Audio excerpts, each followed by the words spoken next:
Sir, मेरा पहला सवाल यही है कि लगातार जो रिपोर्ट अब आ रही है उसमें साफ तौर पर यह कहा जा रहा है कि जो भी खालिस्तान में हो रहा है, चाहे वो भारत विरोधी एक्टिविटीज हो, चाहे तमाम चीजें हो, उसमें अब आईएसआई का हाथ और पाकिस्तान का हाथ है और डबल क्रॉस करने की लगातार कोशिश कर रहे हैं। यानी जो भारत में वो करवाना चाहता था वो कनाडा के थ्रू करवाया जा रहा है।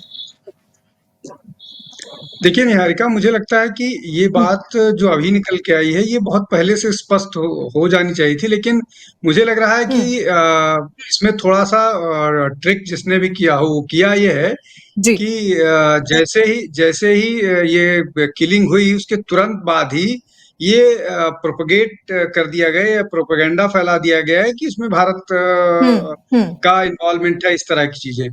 तो ये एक डिप्लोमेटिक तो मत कहिए, जो पाकिस्तान के जो टेरर एक्टिविटीज हैं, उस टेरर प्रोपेगेंडा स्ट्रेटजी है, उसका एक हम्म। हिस्सा है कि उसमें भारत को अननेसेसरी उलझाने की कोशिश की है। और ये सबको मालूम है, पूरे विश्व को मालूम है कि पाकिस्तान का किस तरह से इन्वॉल्वमेंट रहा है। और इसके बाद जो पहली बार खालिस्तान को लेकर के भारत में बवाल हुआ था, जिसके बाद पूरा पूरा आतंक फैला था पंजाब में, और उसको दबाया गया, वो भी हम्म। पूरा पाकिस्तान का ही किया था। चूंकि चूंकि अब कश्मीर में कुछ करने के लिए नहीं बचा है, पंजाब में पूरी तरह से भारतीय सक्रिय हैं। और जो ये बदलाव आया था, होम मिनिस्ट्री ने एक लाया था कि बीएसएफ को का जो हम्म। उनका दायरा था उसको बढ़ा करके 20 से 40 किलोमीटर तक किया गया। तो उस सब के बाद और लगातार उनके ड्रोन को शूट डाउन किया जा रहा है, उस सब के बाद वो बड़े हेल्पलेस थे। तो ये अचानक उसी तरह की गतिविधि मुझे लग रही है। जी। सर, एक रिपोर्ट है जिसके बारे में मैंने थोड़ी देर पहले चर्चा की, उसकी दो लाइन मैं आपके लिए पढ़ती हूं जो ज्यादा खतरनाक मुझे नजर आता है। ISI is also adding itself an edge by using the tool of Hinduphobia in the Sikh diaspora student of Canadian soil with the hatred for their motherland। तो ये मुझे लगता है ज्यादा खतरनाक है, क्योंकि जो वहां पर स्टूडेंट है उनको भड़काया जा रहा है भारत के खिलाफ, और उनको कई सारी जो माल प्रैक्टिसेस है उसमें धकेला जा रहा है, और उनसे भी फंड जो है वो वसूला जा रहा है उनको डरा धमका के। तो ये कितनी बड़ी चीज है, और ये जो पूरा नेक्सस है वो जिस तरह लगातार खुलासा हो रहा है वो लगातार बढ़ता ही नजर आ रहा है। देखिए निहारिका, ये जो आपने प्रश्न किया ये केवल कनाडा तक हम्म। सीमित नहीं है, ये बहुत हम्म। महत्वपूर्ण है, बहुत हम्म। खतरनाक है। और इसमें बहुत सारे लोग इन्वॉल्व हैं। ये जो कनाडा में किया जा रहा है हम्म। ये तो अभी आपको दिखागा। ऐसा ही हम्म। यूएस हम्म। के बहुत सारे, जो एक सनातन डिसमेंटलिंग करके हम्म। प्रोग्राम ऑर्गेनाइज किया था यूएस, उसके अलावा यूके में किया जा रहा है। ये एक बड़ा डिजाइन है हिंदुत्व के खिलाफ। ये बहुत हम्म। सारे देशों में किया जा रहा है। और बाकायदा उसके लिए एजेंसीज हैं, ऑर्गेनाइजेशंस हैं जो उनको फैसिलिटेट करते हैं, जो लोगों को, अच्छा उसमें हम्म। अभी मुझे किसी का नाम लेने की जरूरत नहीं है, लेकिन उसमें बहुत सारे हम्म। ऐसे लोग हैं जो भारत में बैठे हुए हैं और उनको बाकायदा इनवाइट किया जाता है भारत के खिलाफ जहर उगलने के लिए, और वो जाकर करके आते हैं। और हम्म। हमारे यहाँ उनको बड़ा बड़ा नाम और नामचीन उनको बना दिया जाता है। तो ये जो आप कह रही हैं हम्म। बहुत महत्वपूर्ण और संवेदनशील मामला है निहारिका। ये केवल कनाडा हम्म। में तो अब देखिए कि जो हो गया था उसको वो जिसको बोलते हैं ना, पैड की तरह से इस्तेमाल करके, उसको लॉन्चिंग पैड की तरह हम्म। से उसको और एलिवेट करने की कोशिश है। बाकी ये जो एजेंडा है, ये जो मुहिम है, ये कई देशों में चलाई जा रही है भारत के खिलाफ, और विशेष रूप से सनातनियों के खिलाफ या हिंदू धर्म के खिलाफ या सनातन खिलाफ। तो ये बड़ा एजेंडा है, ये बहुत महत्वपूर्ण प्रश्न है, और इस पर बहुत सारे लोगों को हम्म। सोचने और सरकार को कुछ एक्ट करने की जरूरत है। जी निहारिका। तो विनोद जी, लगातार चाहे आईएसआई की बात हो चाहे खालिस्तान की बात हो, इंटरनल पॉलिटिक्स जो है भारत में इस वक्त उसमें भी हो रही है कि खालिस्तान पर अगर और खालिस्तानियों पर पहले अगर हमने नकेल कसी होती तो आज ये दिन देखने को नहीं मिलता। तो विनोद जी, आपको क्या लगता है कि इस पर नकेल कसने के लिए भारत को और क्या करना चाहिए? क्योंकि कनाडा से और जो तमाम चीजें सामने आई, जो आरोप सामने आए, उसके बाद हमने बड़े एक्शन लिए, लेकिन भारत के अंदर भी बहुत सारी चीजें, चाहे वो छापेमारी हो, वो अब शुरू हुई है। तो क्या आपको लगता है कि पहले ये तमाम चीजें जो है वो शुरू हो जानी चाहिए थी? देखिए निहारिका, ये बात हम्म। कहना कि खालिस्तानियों को लेकर के बहुत सारी हम्म। बहुत कार्रवाई पहले से शुरू की जानी चाहिए, इसके दो हम्म। एस्पेक्ट हैं, दो पहलू हैं। पहला तो ये है हम्म। कि हम्म। क्या खालिस्तानी, ये जानना जरूरी है कि क्या खालिस्तान का आंदोलन सचमुच इतना बड़ा है कि हमको चिंता करने की जरूरत हम्म। है। एक, चिंता करने की हम्म। जरूरत है, लेकिन इतना चिंता करने की जरूरत है कि हम कुछ चूक गए, ऐसी स्थिति। दूसरा ये कि इसका सपोर्ट बेस क्या है। तो सबसे पहले इस पर जानने की कोशिश करते हैं कि हमको सचमुच इस पर वो करने की निश्चित तौर पर चिंता करने की जरूरत है, हम्म लेकिन खालिस्तान का सपोर्ट बेस इतना ज्यादा नहीं है कि वो इस तरह की कुछ कर पाने की स्थिति में हो। इसलिए कि अगर आप भारत की बात करें, पंजाब की बात करें, तो ये 0.000% में आएंगे जो खालिस्तान के साथ खड़े हैं। भारत का सिख हम्म पूरी तरह भारत के साथ खड़ा है, मजबूती के साथ खड़ा है, उन पर कोई प्रश्न नहीं। ये फ्रिंज एलिमेंट्स हैं, ये फ्रिंज एलिमेंट्स हम्म हैं जिनको पाकिस्तान स्पॉन्सर करता है, जिसको कनाडा में बैठे हुए कुछ लोग जो नए नवधनाढ्य हैं, जिन्होंने अभी कुछ पैसे कमा लिए हैं, वो करता है। एक और हम्म महत्वपूर्ण बात, बहुत सारे इस्लामिस्ट ऑर्गेनाइजेशन आईएसआई के behest पर फंड करते हैं। और ये ऐसा नहीं है कि ये किसी मिशन के साथ हैं, किसी धर्म की बात कर रहे हैं। कोई अचानक टैक्सी जलाता था और वो सिख धर्म का ठेकेदार बनने लगता है। कोई अचानक कोई और काम करता था, वो अचानक सिख धर्म के। तो ये इस तरह के हैं जिनको अपना व्यक्तिगत थोड़े पैसे बनाने हैं और जल्दी क्विक मनी बनाने हैं। ये उस तरह के बहुत छोटे एलिमेंट्स हैं, और इनको सपोर्ट इसलिए नहीं है कि जो मेजॉरिटी है, मेजॉरिटी सिख हम्म कम्युनिटी की के साथ पूरी तरह से मजबूती के साथ, मतलब मैं इसको अलग ही नहीं मानता कि हिंदू और सिख कोई वो है। जैसे हिंदुओं में बहुत सारे आपको इंटरनेशनल एक्टिविटीज में इन्वॉल्व पाए जाएंगे, ये एग्जैक्टली वैसी ही सिचुएशन है। जी तो इसको हम देखिए, कोई भी लॉ एंड ऑर्डर प्रॉब्लम चिंता का विषय होता है, हमको चिंता जरूर करनी बिल्कुल चाहिए। अब चूंकि हम्म कनाडा भी इन्वॉल्व है, इसलिए और थोड़ी चिंता की बात होती है कि इसको इंटरनेशनलाइज किया गया है। लेकिन हम्म जो एक पंजाब के डीजीपी थे, मुझे भी नाम दिमाग से उतर गया, जिन्होंने जिनकी बड़ी भूमिका थी इस पूरे सिख आतंकवाद को खत्म करने की, मैंने उनका इंटरव्यू किया हम्म था। उन्होंने मुझे बहुत सारी हम्म डिटेल चीज बताई थी। उसमें एक महत्वपूर्ण बात ये भी थी, जिनका कहना था कि ये जो फ्रिंज एलिमेंट है, आईएसआई स्पॉन्सर्ड हैं, ये इनको हम्म सब क्रश करना जरूरी था।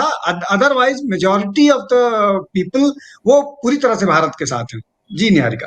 हम्म सर, जो ये चल रहा है फिलहाल इंडिया और कनाडा के बीच में, तल्खियां जो है वो अभी तो फिलहाल कम होती नहीं दिख रही, बढ़ती ही दिख रही है। तो इनसे किसको खामियाजा भुगतना पड़ेगा? क्योंकि इसके पहले भी अगर किसी भी देश के साथ कुछ होता है तो जो फ्री ट्रेड है वो रुकता नहीं, उसकी जो बातचीत है वो रुकती नहीं है। लेकिन जब G20 में ट्रूडो आए तो जैसे ही वापस गए, जो बातें चल रही थी, जो आखिरी छोर पर पहुंच गई थी, उसको जाकर उन्होंने खत्म कर दिया, जो बातें वो खत्म। तो इसका खामियाजा सिर्फ ट्रेड बच्चों को या फिर जो पूरा देश है उसको उठाना पड़ेगा? और कनाडा और इंडिया में से सबसे ज्यादा नुकसान किसको होगा अगर तल्खियां बढ़ जाती हैं तो? देखिए, व्यापार अगर दो देशों के बीच में होता है तो ये दोनों देशों का नुकसान होता है, दोनों देशों को हम्म बराबर के स्तर पर नुकसान होता है। एक बात निश्चित है कि हमारे देश के बहुत सारे बच्चे कनाडा में जाके पढ़ते हैं, बिल्कुल लेकिन कनाडा में जाके बहुत पैसा खर्च करते हैं। एक एक बच्चा 40 से मतलब 20 से लेकर के 50 लाख रुपए तक खर्च करके वहां पढ़ता है। तो वो एक बड़ा इशू है। लेकिन मुझे लगता है कि भारत की अगर आप बात करें, तो बिजनेस के तौर पर भारत को उतना नुकसान इसलिए नहीं होगा कि भारत हम्म बड़ा मार्केट है। भारत के साथ व्यापार करने के लिए अमेरिका जैसा देश अगर इच्छुक है, तो उसमें हम्म कनाडा का है। अब ऐसा नहीं है कि भारत को जीरो लॉस होगा, मतलब ये जीरो लॉस कहना है भारत को कुछ नहीं होना, ये तो एरोगेंस भी होगा हम्म और अनरियलिस्टिक भी होगा। तो ऐसा नहीं है कि भारत को भी बहुत सारा चीज होगा। दूसरा ये कि कनाडा की इकोनॉमी का एक बड़ा हिस्सा एग्रीकल्चर बेस्ड है। तो हम्म अब एग्रीकल्चर बेस्ड होने के बावजूद भारत को किस स्तर पर वो मदद कर पाएंगे? मुझे लग रहा है कि टेक्नोलॉजिकली हम ही बहुत सारा चीजों में उनकी मदद कर रहे थे। तो मुझे हम्म ये लगता है कि ये दोनों के लिए उतना ही नुकसानदायक है, दोनों के लिए उतना ही हानिकारक है। सिवाय इसके कि भारतीय जो हैं बच्चे, उनके हम्म भविष्य के लिए थोड़ा सा मुश्किल वाला समय जरूर होगा। विनोद जी, आपने अमेरिका की बात की तो मैं एक सवाल पूछ लेती हूँ कि न्यूयॉर्क टाइम्स ने कल या परसों एक खबर छापी थी जिसमें लिखा था कि अमेरिका ने कुछ इंफॉर्मेशन निज्जर की हत्या के बारे में कनाडा से शेयर की थी, लेकिन वो जो इंफॉर्मेशन थी वो पब्लिकली डिक्लेयर करने वाली नहीं थी, लेकिन ना समझी की वजह से कनाडा ने ये डिक्लेयर कर दिया और ये कह दिया कि भारत का हाथ इसमें है। तो क्या भारत को सतर्क रहने की जरूरत है दोनों तरफ से? क्योंकि उस रिपोर्ट में साफ तौर पर लिखा था कि अमेरिका हमेशा की तरह से दोहरी राजनीति करने के लिए यहां पर लगा हुआ है, और अब जब तमाम चीजें साफ हो रही हैं तो अमेरिका जो है वो फिर से हाथ पीछे खींचता हुआ, जैसे यूक्रेन और रशिया के टाइम पर आया था। देखिए निहारिका, हम्म ये जो बात है ना, ये सचमुच बहुत महत्वपूर्ण है। और जो भारत का नया निजाम है, जो नया निजाम क्या, अब तो 10 साल होने को है, तो नया निजाम मत कही, जो हम्म भारत का वर्तमान निजाम है, ऐसा कह लेते हैं, वो इन सब हम्म चीजों से बहुत चौकन्ना रहता है। और वो चौकन्ना है, हम्म और इसीलिए जो डिप्लोमेसी है ना, वो पूरी तरह से, मतलब मैं तो इनकी डिप्लोमेसी को लेकर के कोई बिना हिचकिचाहट बोलता हूँ कि ये 10 में से 10 वाला इनका डिप्लोमेसी को लेकर के मामला चल रहा है। हम्म तो हाँ, अमेरिका को लेकर के तो भारत हमेशा न केवल तैयार रहता है, इसलिए कि अमेरिका डेमोक्रेसी है, तो वो एक कैपिटलिस्ट इकोनॉमी है, वो अपने फायदे से बिल्कुल। बियॉन्ड कुछ नहीं सोचते हैं। जहां जहां उनका अपना हम्म फायदा है, चाहे वो इंडो पैसिफिक में हो, को लेकर क्वाड बना हो, या साउथ चाइना सी वाला इलाका है वो, या हम्म न्यूक्लियर उसको लेकर के, या जो भी, मतलब वो लंबी सूची है, उसको गिनाने में बहुत टाइम व्यर्थ जाएगा। जहां भी वो उनके, जब अपने इंटरेस्ट अगर क्लैश नहीं कर रहे हैं, सर्व नहीं कर रहे हैं, तो हम्म सबके साथ है, और अन्यथा वो अपना अपना एक अलग स्टैंड लेते हैं। अब इसमें एक महत्वपूर्ण बात मैं और छोटी सी कह दूं, थोड़ा सा उसको लाइट नोट में भी लोग समझें। देखिए, बिल्कुल। मुझे लग रहा है कि इसमें कनाडा कनाडा खुद अपनी हंसी उड़वा रहा है दो तरह से। एक तो एक डिप्लोमेटिकली वो बुरी तरह से हम्म एक्सपोज हुआ है, और इंटरनल सिक्योरिटी की हम्म तरफ से। भाई, आप ये कह रहे हो कि आपके दो सिचुएशन, एक ये कि आपका आरोप है कि भारत ने आपके यहाँ किलिंग करवाई, दूसरा ये रिपोर्ट आ रही है कि पाकिस्तान में गए। भाई, आप इंटरनल सिक्योरिटी के तौर पर इतना फेलियर साबित हुए हो कि आपके यहाँ किलिंग हो रही है, और एक के बाद एक लगातार हो रही है, आप कुछ कर नहीं पा रहे हो। आईएसआई हम्म आपके यहाँ प्लान कर रहा है और किलिंग करवा दे रहा है, और आप बैठे हम्म बैठे किसी को, दूसरे को दोषी ठहरा रहे हो। मतलब इस तरह का, ये तो पूरी तरह से मतलब एक्सटर्नल लेवल पर फेलियर तो हम्म ही है, इंटरनल सिक्योरिटी को लेकर भी कनाडा वो एक्सपोज हुआ है। तो ये उनके लिए ज्यादा हम्म हास्यास्पद है। तो हर तरह से एक्सपोज होते हुए नजर आ रहे हैं। उनको अपना घर दुरुस्त हम्म करने की जरूरत है, अपना प्रशासन दुरुस्त करने की जरूरत है, दूसरे को हम्म आंख दिखाने या दूसरे की तरफ आरोप लगाने से ज्यादा। जी निहारिका। और विनोद जी, अगर आपने अमेरिका की बात करी, कनाडा की भी बात करी, और जो अपने में चल रहा है, तो अगर इस तरह अमेरिका को भी देखें, तो जो पन्नू है जिनकी बार बार बात हो रही है, उनका ठिकाना भी अमेरिका में रहा था, और वो वहां से बैठकर कई चीजों को लेकर कनाडा और भारत दोनों को लगातार रिमोटली कंट्रोल करते रहे। और अब एक खबर भी सामने आई जिसमें ये भी साफ हुआ कि ना सिर्फ वो खालिस्तान चाहते, बल्कि वो कई सारे ऐसे मुसलमान लोगों को भड़का रहे हैं, और जहां पर मुसलमान ज्यादा लोग पाए जाते हैं, कि वहां पर डेमोक्रेटिक रिपब्लिक ऑफ उर्दुस्तान की मांग करने की भी जो प्लान है वो बना रहे हैं। तो आप ये देखिए कि ये नेक्सिस, हम सोच रहे थे कि खालिस्तान की तरफ और खालिस्तान को लेकर ये मांग है, लेकिन अब नई जो जैसे जैसे रिपोर्ट आगे आती जा रही है, हिंदुस्तान की मांग हो रही है। तो इसको लेकर क्या कुछ कहना है, क्योंकि भारत में भी बहुत सारे ऐसे मुसलमान लोग हैं जिन्हें पहले से भी भड़काया जा रहा था, और अब ये नई एक पहल नजर आ रही है। देखिए, जो इसको थोड़ा ब्रॉडली समझते हैं निहारिका, जो आईएसआई का हम्म एजेंडा था, आईएसआई का एजेंडा इसी तरह का था। वो धीरे धीरे छोटे छोटे जो फॉल्ट लाइंस हैं इंडिया के, वो फॉल्ट लाइंस को हम्म वाइडर करने की कोशिश कर रहा था। वो फॉल्ट लाइन उनके हिसाब हम्म से जम्मू कश्मीर बड़ा था, इसलिए कि वो 370 हम्म के कारण वो उनको थोड़े से प्रिविलेजेस थे। एक दूसरा ये कि दूसरा फॉल्ट लाइन पंजाब था, जहां पर सिखिज्म के सिख उसके नाम पर वो अलग करने की कोशिश कर रहे थे। एक और हम्म उसको फॉल्ट लाइन नहीं कहेंगे, लेकिन हमारा फ्रेंडली और सिविलाइजेशनली हमारे वो भाई हैं, इसलिए और थोड़ा सा फाइनेंशियली और वो है, वो नेपाल का मामला है। नेपाल पर हम बहुत सारा हम्म बाकी और देशों की तरह से बॉर्डर नहीं रखते हैं, खुला बॉर्डर है। तो वो एक ऐसा जगह है जिसका वो उपयोग करते हैं। इसके अलावा पूरे हम्म देश में बहुत सारे ऐसे पॉकेट्स हैं जहां पर जो जो वो कहते हैं मुस्लिम इलाका, वो उन इलाकों में ये अपने एजेंट्स के थ्रू घुसपैठ करके इंटरनल डिस्टरबेंस पैदा करने की कोशिश करते हैं। तो ये तो हम्म ये पाकिस्तान की विदेश नीति भी रही है, होम मतलब इंटरनल सिक्योरिटी पॉलिसी भी रही है। वो पाकिस्तान, वो जम्मू हम्म कश्मीर में डिस्टरबेंस कोशिश करते हैं, और पंजाब में डिस्टरबेंस कोशिश करते हैं। बाकी और जो छोटे छोटे बाकी ऐसे इलाके जहां पर मुस्लिम पॉपुलेशन का कॉन्सेंट्रेशन ज्यादा है, वहां करने की कोशिश करते हैं। नेपाल से बहुत सारे लोगों हम्म को भेजा है इस तरह की गतिविधियों के लिए।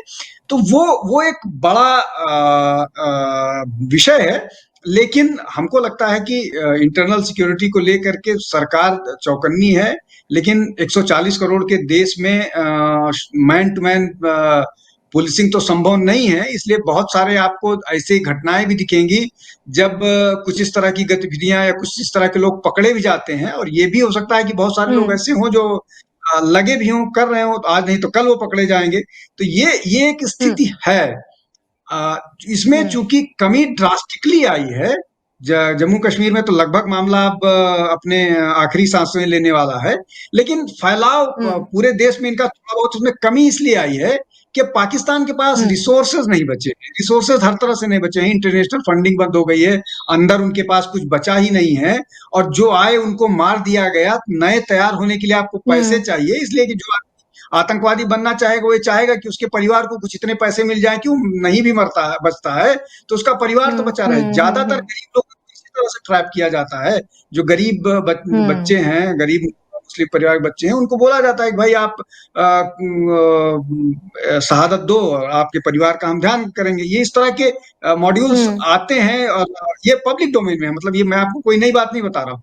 तो ये सारी चीजें बिल्कुल। हैं, लेकिन उन पर बहुत अंकुश लगी है। लेकिन मुझे इसमें कहने में कोई संकोच नहीं कि वो अभी कहीं न कहीं उसके जो रेसिड्यू होता है वो हो सकता है, और सरकार को निश्चित तौर पर उसकी जानकारी होगी, और सरकार उस पर सक्रिय और जो आवश्यक होगा वो करने की कोशिश कर रही होगी। जी निहारिका।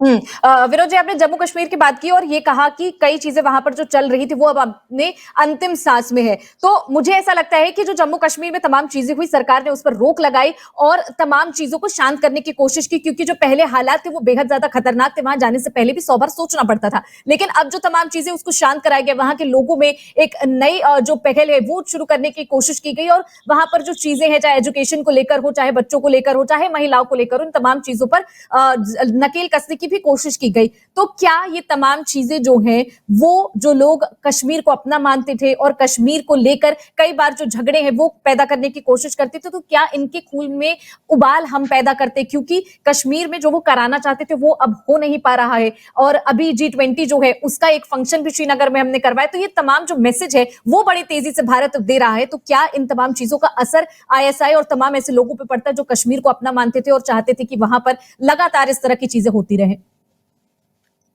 देखिए निहारिका, 3-4 पॉइंट्स मैं स्टेट कर रहा हूँ। देखिए, जम्मू कश्मीर की स्थिति निश्चित तौर पर बहुत भयावह थी। हम लोग भी जब जम्मू कश्मीर का इलेक्शंस कवर करने जाते थे तो बहुत सारी जगहों पर जा नहीं पाते थे, बहुत सा लगातार डर रहता था। लेकिन 3-4 चीजें हुई।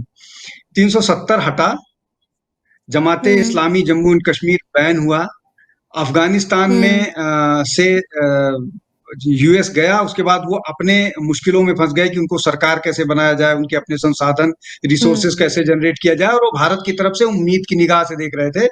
तो जो फिदाइन जम्मू अफगानिस्तान से जम्मू एंड कश्मीर आते थे लड़ाई लड़ने के लिए, कश्मीर को, इस्लाम की लड़ाई लड़ने के लिए और कश्मीर को भारत से मुक्त करने के लिए, उनका आना कम हुआ। और सबसे महत्वपूर्ण बात यह है कि जो सिक्योरिटी एजेंसीज थी वो उनको पूरी तरह से इस तरह का मौका दिया गया कि आतंकवाद को लेकर के जीरो टॉलरेंस।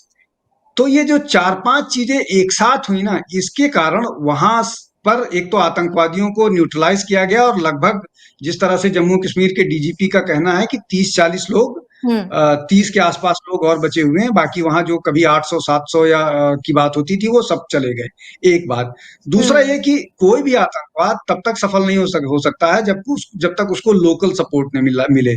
जमाते इस्लामी को पूरी तरह से बैन करने के बाद, उनको दबाने के बाद वहां पर जो लोकल सपोर्ट था वो खत्म नहीं कहूंगा कि हुआ, लेकिन कम जरूर हुआ। अगर कम हुआ तो लोकल सपोर्ट न मिलने के कारण बहुत सारे पकड़े गए, बहुत सारे मारे गए। बहुत सारे मारे गए, पकड़े गए, ये बहुत बहुत महत्वपूर्ण है कि बहुत सारे लोगों की गिरफ्तारी भी हुई है। तो ये एक बड़ा सिक्योरिटी एजेंसीज को फ्री हैंड देने के बाद जिस तरह से वहां पर टेररिज्म का सफाया किया गया, वो अनप्रेसिडेंटेड था। और ये सब ऐसा इसलिए हो कि जो जो वहाँ लोकल लीडरशिप थी, जो बहुत सारी जगहों पर कई बार डेमोक्रेसी के नाम पर वो उसका स्वरूप बिगड़ जाता था, वो नहीं होने दिया गया और कुछ चीज़ों को सख्ती से निपटने की ज़रूरत थी, उसको किया गया। तो ये जो सारे हम्म फैक्टर्स हैं ना, ये इस न केवल जम्मू कश्मीर में चीज़ें ठीक की, बल्कि जो जितने कम खर्चे में आईएसआई इन सब के बिना कभी हम्म 50 लोगों को मार, कभी 20 लोगों को मार दे, वो जो मास किलिंग होती थी, निश्चित तौर पर 2-4 घटनाएँ हुए, जो 40 हम्म हमारे सिपाहियों की शहादत हुई थी, वो हुई थी। और उसके बाद हम्म छोटे एक-एक जो जिसको बोलते हैं ना कि चूज़ करके सेलेक्टिव किलिंग कि कश्मीरी पंडितों को मारा हम्म जा रहा था, वो सब भी हुए। लेकिन जो जो एक पहले मेहम करते थे, वो रुक गया पूरी तरह से। तो ये हम्म फ़र्क पड़ा। और ये आईएसआई के लिए बहुत नुकसान का कारण था। हाँ, इसमें एक और जो मैं 4 चीज़ें गिनाई, इसमें एक बहुत बड़ा महत्वपूर्ण ये है, कहिए आईएसआई के पास उतने रिसोर्सेज़ नहीं रह गए। जब उनके पास रिसोर्सेज़ हम्म नहीं रह गए, तो निश्चित तौर पर वो कम आतंकवादी भी शायद तैयार कर पाएँ। उनके पास फंड नहीं है, तो आर्म एम्युनिशंस कहाँ आएँगे? उन तो हम्म गोदुम क्या बोलते हैं? आटे की लड़ाई, आटे के लिए लड़ाई लड़ हम्म रहे थे सड़कों पर।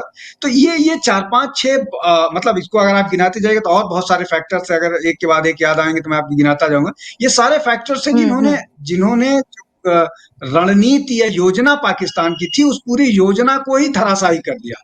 और इसके लिए ऐसा नहीं है कि और इसके लिए इसीलिए बाकायदा हम्म ये जी, बताइए। जी। और इसीलिए विनोद जी शायद दूसरा जो पाथ है उन्होंने ऑलरेडी तैयार रखा था कि वो कनाडा के थ्रू अब भारत पर आने की कोशिश करेंगे। जो विरोध प्रदर्शन है वो भारत के खिलाफ जारी रखेंगे, क्योंकि उनको कहीं ना कहीं पता था कि जो कश्मीर की स्थिति है वो भारत सरकार लगातार कंट्रोल करने की कोशिश कर रही है। इसलिए जो पाथ है वो कई सारे आईएसआई ने खोल रखे हैं, चाहे वो कनाडा हो, चाहे अमेरिका हो, चाहे तमाम जगहों पर ऐसे कई लोग हैं जिनको अपने साथ बांध रखा है कि आगे कुछ होता है तो भारत विरोधी, चाहे पोस्ट हो, सोशल मीडिया हो, चाहे तमाम चीजें हो, उसको लगातार जागरूक रखें। देखिए निहारिका, देश का हम्म नेतृत्व का बहुत महत्वपूर्ण रोल होता है किसी भी देश के लोगों के विकास के लिए, लोगों की समझ को करने के लिए। जब पाकिस्तान का नेतृत्व ये कहता है कि हम घास की रोटी खाएंगे लेकिन भारत से 1000 साल तक लड़ाई करेंगे, तो अब मेरा हम्म जो आइडियल है, अगर मुझे कोई इस तरह की बात करेगा तो मैं निश्चित तौर पर उसको फॉलो करूंगा। भारत को में मोदी को फॉलो करने वाले बहुत सारे लोग हैं, राहुल गांधी को फॉलो करने वाले भी अगर बहुत सारे नहीं हैं तो निश्चित तौर पर काफी लोग हैं। और वो उनको ब्लाइंडली विश्वास करते हैं और कई-कई बार उस पर ब्लाइंडली एक्ट भी करते हैं। वैसा ही हाल पाकिस्तान हम्म के बहुत सारे नेताओं को लेकर था जिन्होंने इस तरह की बातें कही। तो उसका परिणाम तो हम्म होएगा ही कि आप भूखे रहेंगे लेकिन पाकिस्तान और भारत के खिलाफ 1000 साल की लड़ाई लड़ेंगे। तो उसमें से कुछ तो ऐसे हैं जिन्होंने अच्छे पैसे कमाए होंगे बाहर जा करके, जिन्होंने रिसोर्सेज जनरेट किए होंगे, तो वो रिसोर्सेज इन सब चीजों में लगा रहे हैं, दे रहे हैं, तो वो बाहर इन लोगों को मदद करने की कोशिश कर रहे हैं। और कनाडा में इसी तरह के लोग हैं, जो हम्म आईएसआई जिन लोगों को फंड करता है, वो वहीं से रिसोर्स जनरेट करता है और वो उसी से ऐसे लोगों को, इस तरह के एलिमेंट्स को, जिनको या तो पैसा चाहिए या थोड़े दिन का फेम चाहिए और ये जानते हैं कि वो शायद अरेस्ट नहीं होंगे। अच्छा, एक और चीज होता था पहले, हम्म जैसा होता था कि कोई आदमी बाहर रह करके भारत विरोधी गतिविधि करे तो भारत में उसके खिलाफ कुछ नहीं होता था। अब जैसे पुन्नू ने क्या, पुन्नू का सारा हम्म इंडिया का जितना प्रॉपर्टी था उसको सब अटैच कर दिया गया।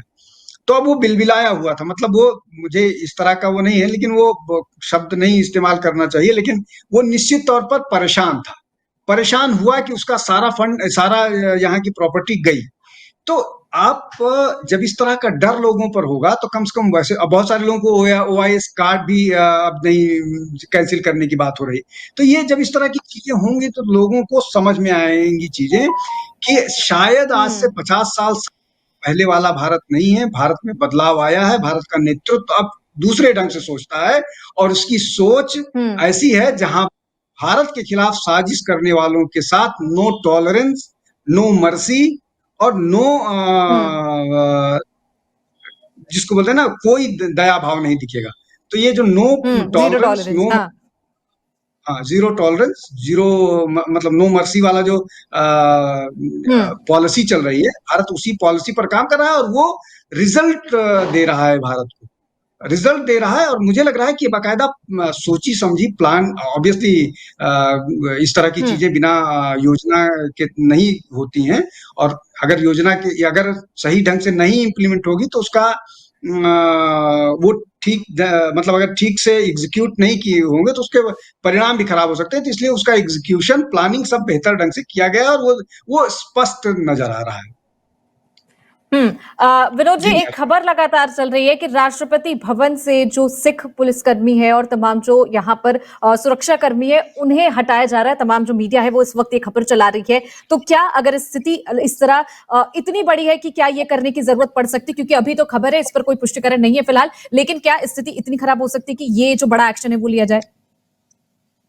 निहारिका, मुझे जहां तक जानकारी है ये इस हम्म खबर का डिनायल आ गया है, सरकार की तरफ से ही डिनायल आ हम्म गया है।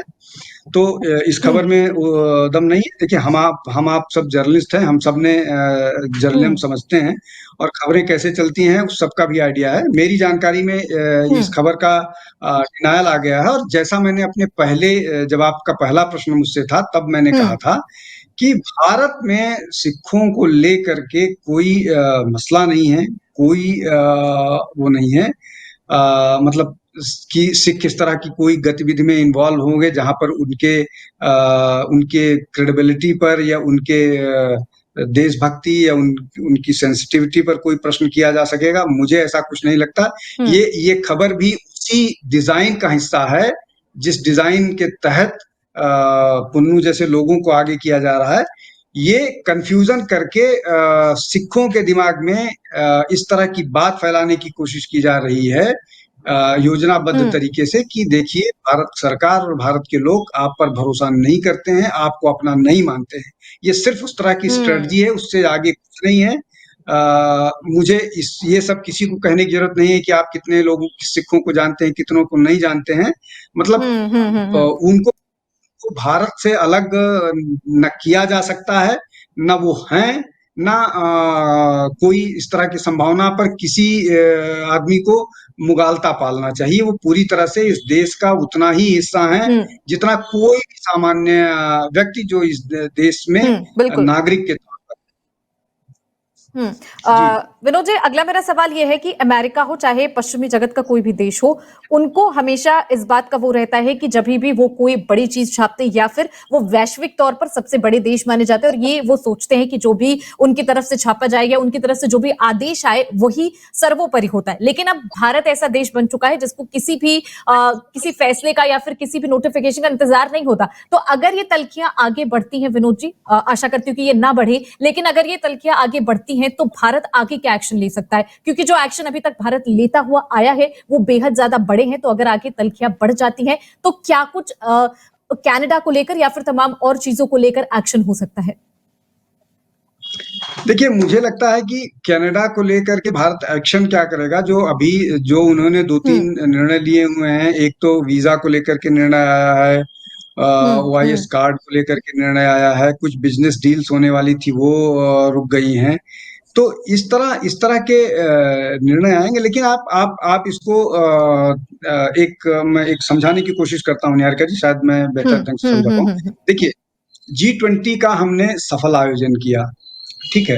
हम्म उसके अलावा उसके पहले ग्लोबल साउथ का एक बहुत बड़ा ऑर्गेनाइजेशन, बहुत बड़ा कार्यक्रम किया था, वो ऑनलाइन ही किया गया था, लेकिन वो भी हम्म बहुत सफल था और वो लोग अब G20 का हिस्सा बने।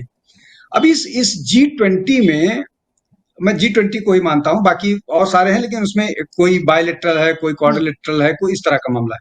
G20 के ठीक है। सम्मेलन के बाद तीन तीन लोग दो देश, चाइना, पाकिस्तान को बुलाया था ही नहीं हिस्सा, चाइना पूरी तरह से अलग था। एक और देश है हम्म जो इसका हिस्सा, नॉर्थ कोरिया। अब पूरे विश्व में ये हम्म तीन ऐसे देश थे जो अलग थलग नजर आए।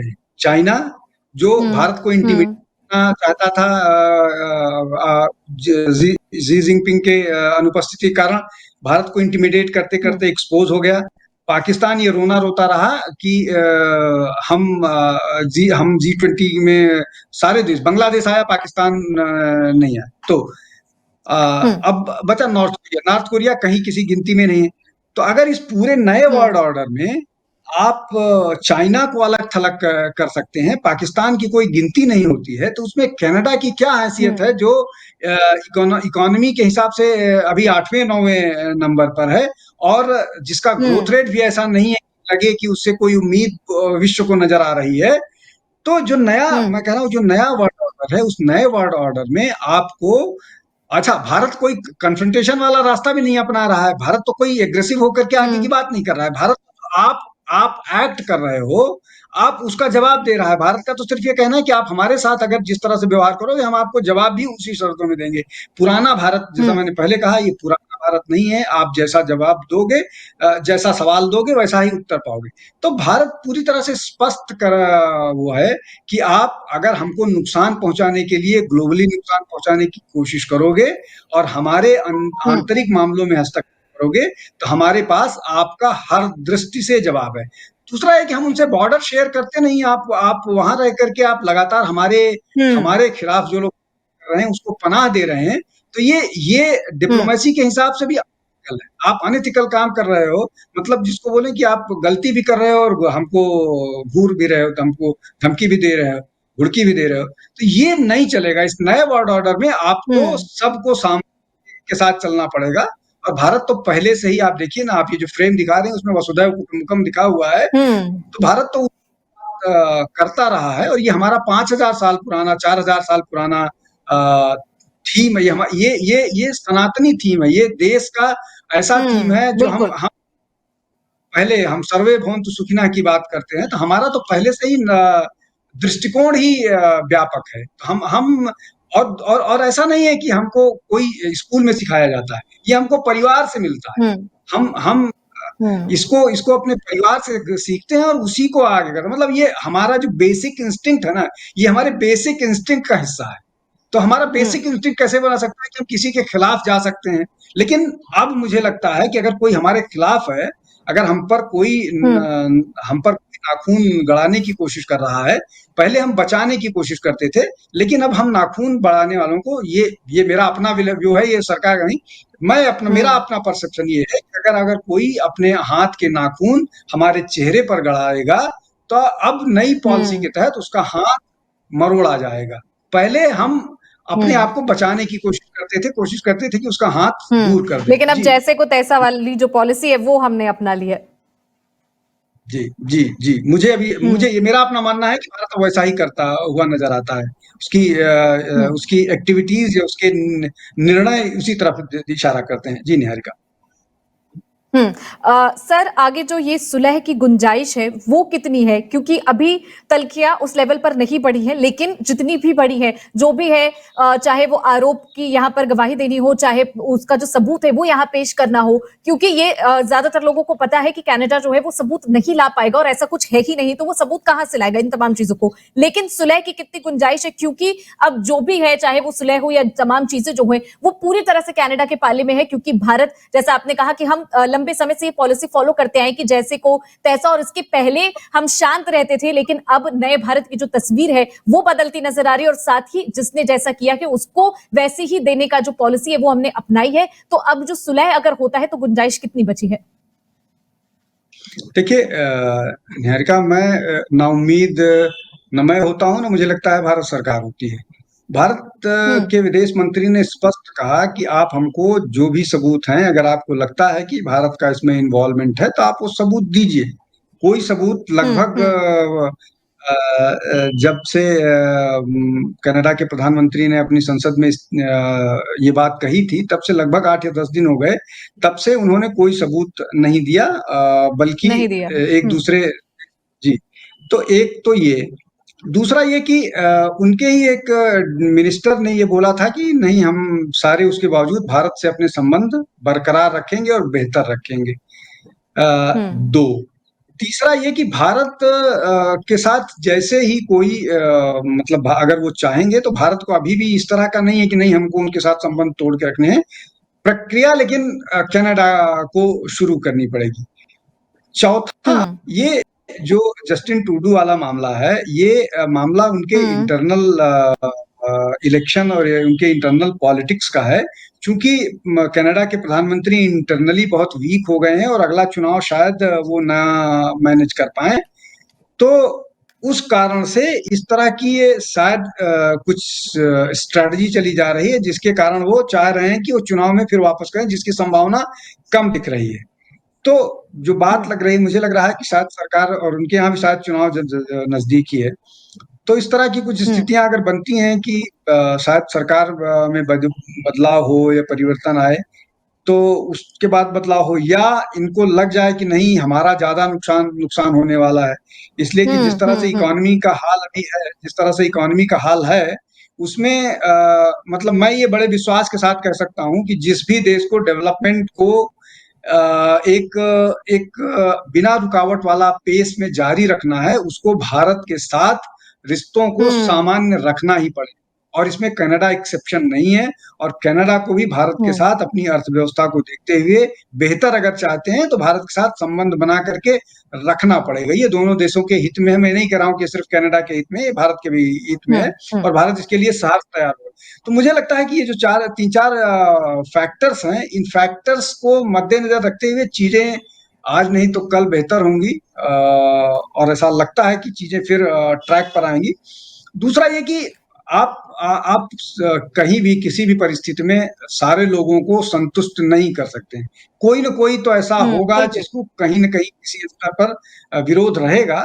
तो भारत उस विरोध के लिए, उस परिस्थिति से विरोध कहिए, उस परिस्थिति से निपटने के लिए पूरी तरह से तैयार है। तो मुझे लगता है कि अगर एक कनाडा के साथ बहुत अच्छे नहीं रहे और सामान्य रिश्ते रहे, लेकिन बाकी विश्व से भारत के बहुत अच्छे रिश्ते रहे, और जिस तरह से वो ग्लोबल साउथ को लेकर के भारत बहुत संवेदनशील है। अभी आज ही मैं देख रहा था कि जितने भी निर्णय हुए हैं G20 में, उन निर्णयों पर कितनी बात आगे बढ़ी, उस पर भी सरकार ने सबको रिपोर्ट वो करने के लिए बोला।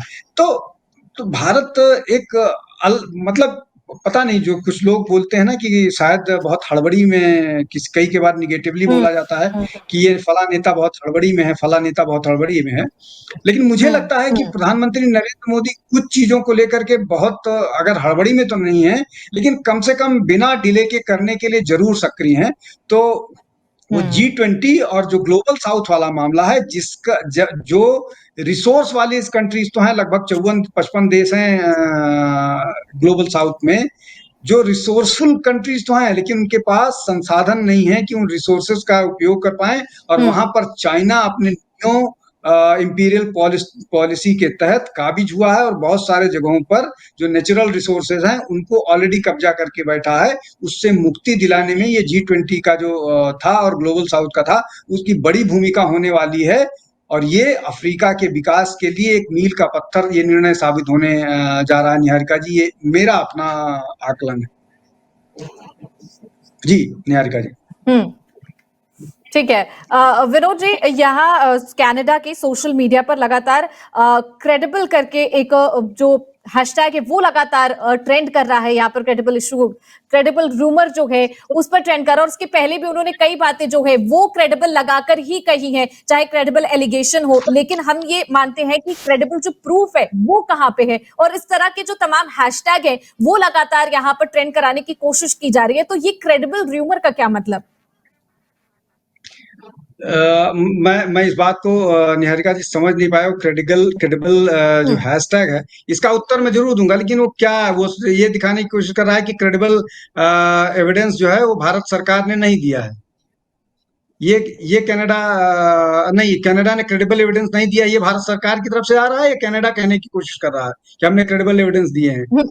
नहीं जी विनोद जी, पहले ये कहा गया कि जो एलिगेशन वो लगा रहे हैं हम पर वो क्रेडिबल एलिगेशन है, जिसको लेकर तमाम जो एक्सपर्ट है वो ये कह रहे हैं कि क्रेडिबल एलिगेशन जो है वो एक नई चीज है। और अभी फिलहाल जो एक खबर है वो ये आई थी कि क्रेडिबल र्यूमर के अकॉर्डिंग एक प्लेन में जो है वो ड्रग्स पाए गए, और इन तमाम चीजों को लेकर भी बातें हुई। और उसके बाद भारत ने ये चीज कही, और भारत की जो एक्सपर्ट है, मतलब बेसिकली कोई इसका प्रूफ नहीं है, लेकिन जो एक्सपर्ट्स है वो ये कह रहे हैं कि आप क्रेडिबल जो एलिगेशन की बात कर रहे हैं उस पर क्रेडिबल प्रूफ कहां है?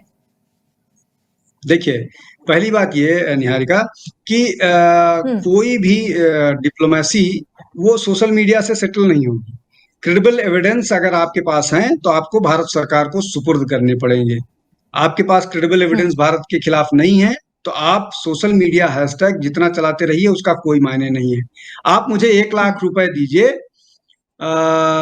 और मैं बड़ा दुबला-पतला आदमी हूँ, अ अ, हम्म।